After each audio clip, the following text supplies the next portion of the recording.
There's one single element that connects Abraham to Jesus, that connects Moses to Noah, that links absolutely every single spiritual figure mentioned in the Bible, in the Torah, and in the Quran. One element that appears over and over again in their birth stories, in their greatest struggles, in their most divine moments. And here's what will shock you. This wasn't written by accident. This wasn't placed there randomly. God put it there on purpose. The fact that all three religions, completely different, use this exact same element in this exact same way is not a coincidence. Because when you finally understand it, you'll realize the three greatest religions in human history haven't been opposing each other. They've been trying to tell us the same truth all along.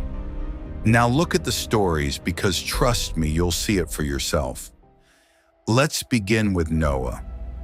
When the world rots from the inside, when corruption becomes the language of humanity, God doesn't send fire. He sends water. A flood rises, not gently, but violently, swallowing mountains, erasing cities, silencing everything that once lived. It doesn't just destroy, it cleanses, resets, transforms. The world ends and begins again through water. Then comes Moses. His story doesn't just touch water, it is surrounded by it. As a helpless baby, he is cast into the Nile, drifting between life and death, and water chooses to save him. Years later, that same child stands before a sea, trapped, hunted, with no escape. And then the impossible happens. The waters rise like walls, towering on both sides, trembling, as if waiting for a command. He walks through the heart of the sea. Water becomes salvation. And in the desert, when death creeps in again, when thirst suffocates hope, he strikes a rock and water bursts out of stone. In a place where nothing should exist, life flows. Then quietly at a well, Rebecca appears. No miracle, no storm, just a simple act, offering water to a stranger and to his camels. But that moment, that single drop of kindness, reshapes destiny. She becomes the mother of a nation. And again, at another well, Jacob meets Rachel. Love begins where water is drawn.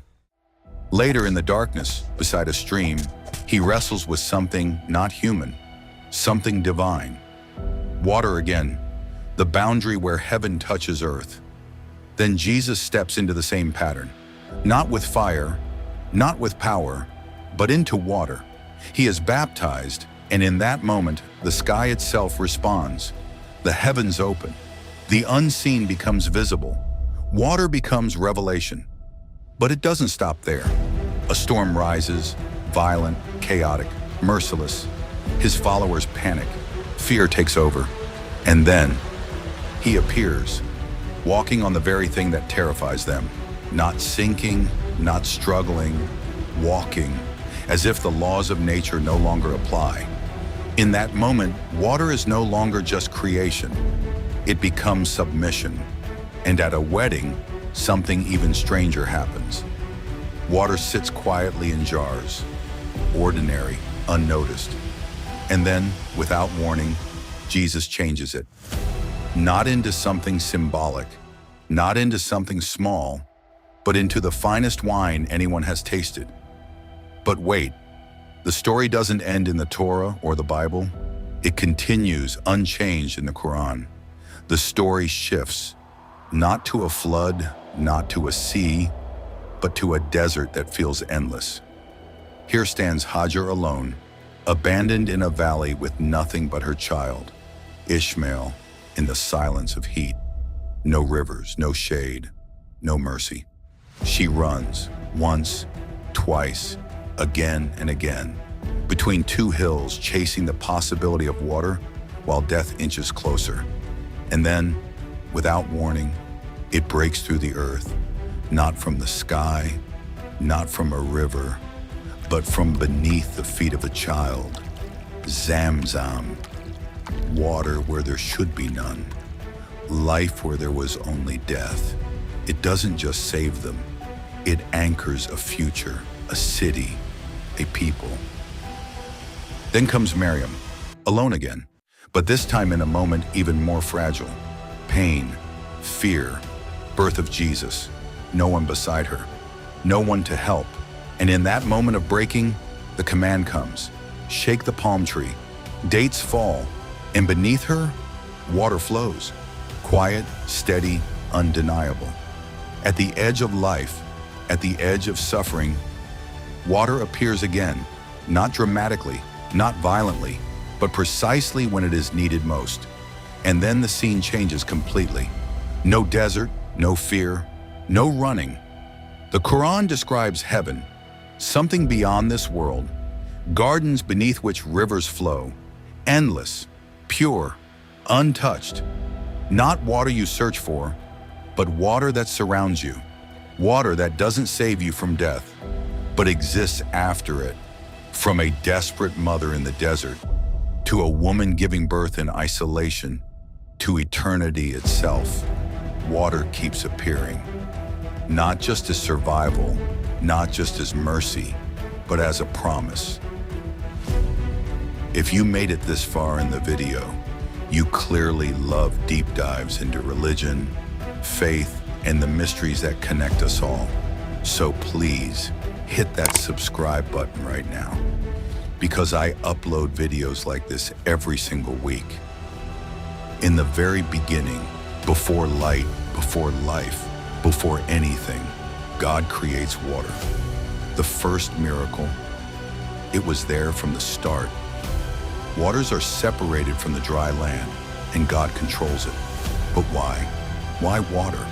Why not something else? Because God is showing us something profound, that water is the foundation. Water is the base. From water comes transformation. From the simple comes the miraculous. So look at the pattern. In every single story, in every critical moment, water is there. Not as background decoration, not as a minor detail, as the center.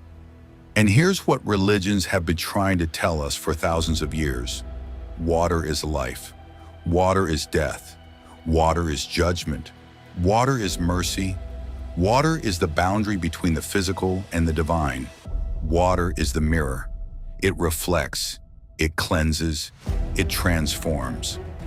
Water has no fixed form, yet it carries the weight of God's intention. The fact that the Torah, the Bible, and the Quran tell the story of water is not by coincidence, not by accident. They're all trying to tell us the same thing, that in order to be truly alive, we must be willing to flow like water. So when God placed water in every prophet's story, He wasn't telling one religion's truth. He was telling the universal truth. And the saddest part, the most tragic part, for thousands of years we've been fighting about these religions, saying they're different, saying they're contradictory, but all along they've been telling us the same story. It was God's way of saying, look at this element that sustains all life. Look at how it flows. Look at how it adapts. Look at how it transforms. Look at how it sustains, and become like it. Be willing to flow. Be willing to adapt. Be willing to cleanse your heart, because that's not Christian. That's not Islamic. That's not Jewish. That's human. Do you see this element in your own faith tradition? Share your thoughts in the comments below.